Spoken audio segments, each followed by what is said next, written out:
your Facebook profile, there's the option for you to listen to the pronunciation of that specific profile. So in this video, I'm going to show you how you can edit that pronunciation. Before I continue, if you're new to this channel, do subscribe to this channel so that you can get more Facebook tips like this. Without further ado, let's jump straight into my phone and let me show you how you can edit the pronunciation of your Facebook profile. Let's go.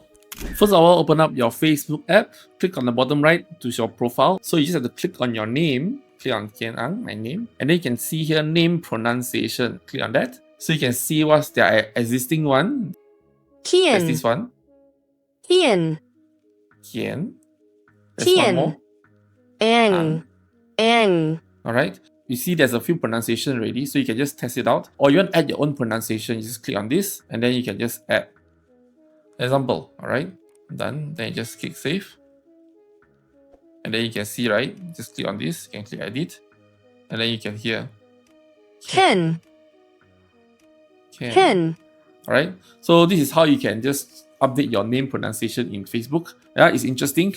You have someone else to pronounce your name accordingly. You can even change the way they pronounce it. So I hope this is a fun thing for you to try. Okay, if you like what I share, do give me a like and subscribe to this channel so that you get more social media tips like this. Thank you so much for watching and I'll see you next time. Goodbye.